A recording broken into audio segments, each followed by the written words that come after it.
Et voilà, toujours sur Ultrason pour Info Jeune à la radio. Alors on va enchaîner directement avec notre ami Nico pour la rubrique Lifestyle. Alors donne-nous tous tes bons plans. Bah, voilà, donc on a passé le 21 mars. À Ronne, le 21 mars, la date de... Quoi 21... Ah, tu m'écoutes pas. Voilà, le premier test est raté. Le 21 mars, c'était... Attends. Le printemps. Le printemps, voilà. Et qui dit printemps dit... En général, le retour du... Hirondelle. Ah, le soleil, ça vous donne envie de faire quoi? Les robes à fleurs, les mini-jupes. Les shorts.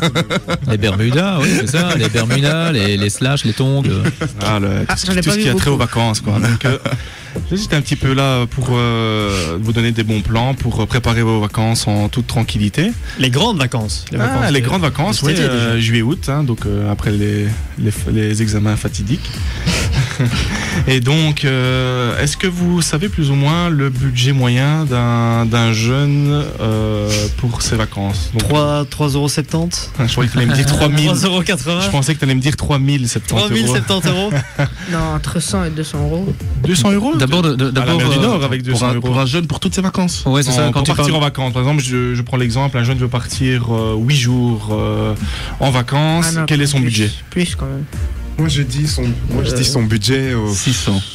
Ouais, 5, 6. Aaron. Moi, je veux dire au moins 200 €. 200 € pour Mais non. partir 8 jours, c'est impossible. Tu vas à la mer du Nord avec Ouais, 200 c'est ça. €. Hein. Déjà, l'aller-retour, c'est 20 €. Non, Bah, tu parles en moyenne? en moyenne. En moyenne. Belgique. Moi, je crois qu'on est déjà à 600 On m'a dit 600 600, €. ouais. j'ai entendu 600, on n'est pas très loin, c'est 873 €. purée. Exactement. Apparemment, le chiffre est en baisse, donc ça veut dire que la crise se fait ressentir chez les jeunes aussi. Il serait temps parce que la crise c'est 2008 hein, quand même. Voilà. Donc, D'où cette petite rubrique pour les conseils. Donc j'ai fait des petites recherches et en fait, apparemment cette année-ci, il y a quand même pas mal de bons plans parce que l'école se termine, on va dire la remise des bulletins est le 24 juin. ouais. Et donc, il y a pas mal de bonnes affaires à faire pour partir en avion. Parce qu'on peut broder sur 2 périodes. Aussi bien sur juin et juillet. Et à ce moment-là, les prix diminuent vraiment très fortement pour les prix d'avion. Donc, pour une même destination, j'ai pris l'exemple de Malaga, par exemple, la belle Andalusia, le soleil, le beau temps. Ça donne envie. Ça donne envie. Hein. Donc j'ai pris un voyage en car avec, pour ne pas le citer, la compagnie Eurolines et le même voyage avec Ryanair. Donc là, bizarrement, on est vraiment... le tarif est vraiment équivalent. On est pour 300 € pour Eurolines et 293 € pour Ryanair. Donc c'est vraiment exactement la même chose. Par contre, si on change de date, si on ne part pas début juillet, mais plutôt le 28 juin, puisque l'obligation scolaire se terminera le 24 juin cette année, à ce moment-là, on passe de 300 € à aller-retour 120 €. Donc là, il y a quand même pas mal de grosses affaires à faire. Et quand on a réservé ce billet d'avion, il ne reste plus qu'une chose. C'est l'endroit où loger. Voilà.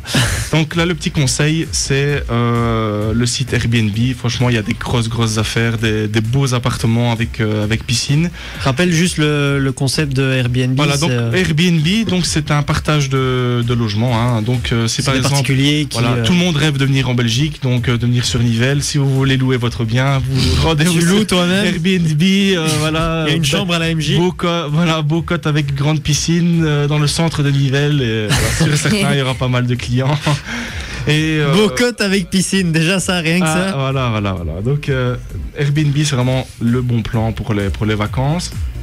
Alors, il faut quand même être vigilant parce que y a eu quand même quelques petits arnaques apparemment avec ce site.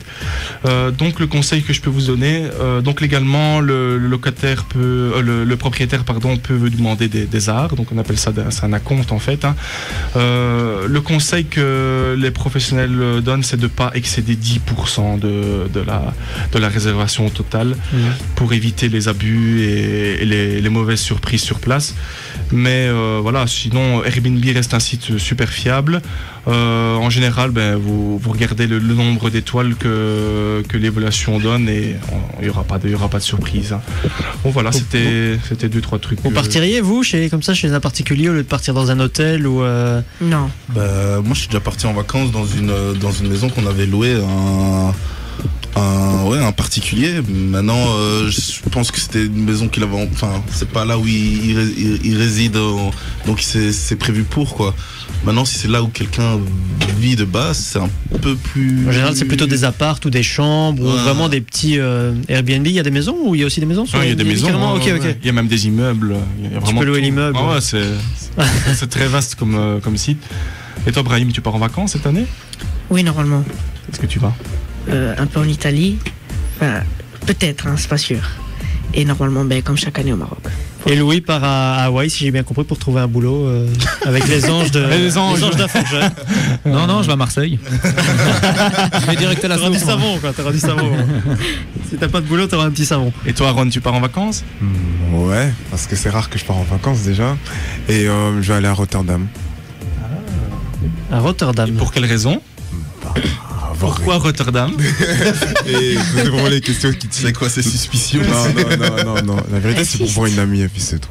Ah, bah oui. Bah oui. Non, n'assignez pas. Je n'insinue rien du tout, j'ai juste fait Je croyais que ça n'existait pas, moi, à Rotterdam. Ah. Je croyais que les dames, elles rotaient jamais. C'est vrai. Et elle pète des paillettes. C'est bien. C'est les princesses. À 200 mètres, prenez la sortie. Moi, je vais enchaîner avec un autre petit conseil. Alors il y a les vacances. Merci Nico pour tous tes plans. Mais bon, tout de suite, on va être un peu plus rabat-joie. Il y a la Fédération Info-Jeunes qui a partagé des news sur la Fédé. Donc nous, on est Info-Jeunes Brabant-Wallon, à Nivelles, mais on a la Fédé aussi qui nous propose de temps en temps des petits sujets. Et alors, c'était donc une collection de 3 news spéciales Blocus. Et donc, c'était les top 5 pour bien gérer les études, vu que, voilà, c'est vrai, vous allez me dire, on va pas encore commencer au Blocus, on est le 13 avril. Ça arrive quand même. Mais- Avril, mai. il y a le pré-blocus qui vient de finir. Les vacances de Pâques, c'est pas des vacances. Voilà, c'est ça, exactement. On aurait pu donner des conseils pour le pré-blocus. Mais voilà, et on arrive, et puis comme on a une émission qu'une par mois, tu vois, donc ça veut dire que la prochaine, ça sera la dernière limite. Donc pour bien se préparer, autant le faire tout de suite. Donc voilà, et alors il y avait plusieurs top 5. Je vais pas vous les faire tous, il y a inforjeune.be et dans l'onglet news, vous aurez tout ça. Mais donc il y avait le top 5 pour bien gérer son planning. Donc là, c'est l'agenda, c'est le volume de matière, c'est un rythme à trouver, des objectifs, etc. Il y a le top 5 pour doper sa mémoire. Donc ça, c'est toujours intéressant de savoir de quelle mémoire, laquelle mémoire fonctionne le mieux pour nous, visuel, auditif ou quoi. Donc lire tout haut, faire des schémas, des dessins, etc. Toujours intéressant. Donc faire des pauses, parce que pour la mémoire et rester productif, il faut pouvoir se libérer un petit peu l'esprit. Donc ça sert à rien de bosser des heures et des heures et des heures.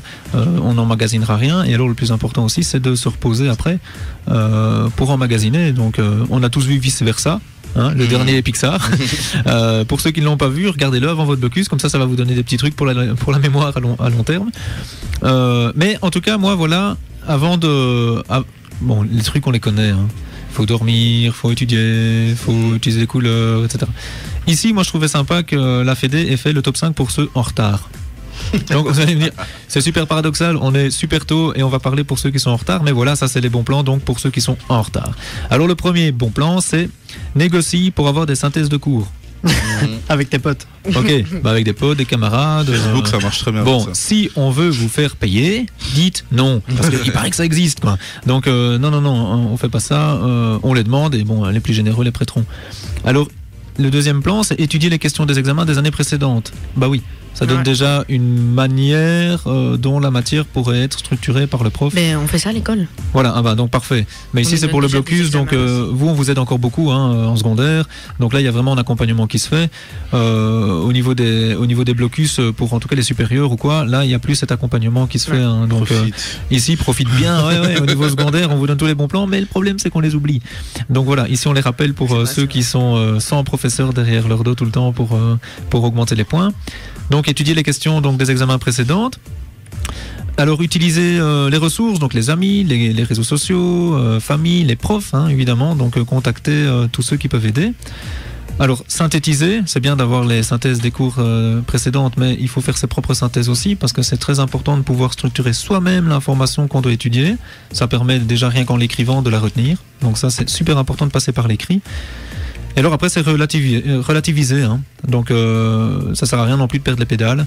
Il faut prendre un bon courant d'air. Voilà, on respire, on se relaxe un petit peu, et puis on se dit qu'on peut toujours faire mieux que rien. Donc toujours essayer de garder la tête un petit peu hors de l'eau et se dire qu'on a des ressources et poser les questions évidemment à ceux qui peuvent nous aider. Donc voilà, c'était le top 5 pour ceux qui s'en sortent peut-être un peu moins et qui se retrouvent très vite à bout de ressources. Et personnellement, toi, Louis et Nico, qui avez déjà fini vos études, c'était quoi votre truc à l'époque, à l'approche des examens pour réussir à coup sûr? Ne pas étudier, j'imagine, Louis?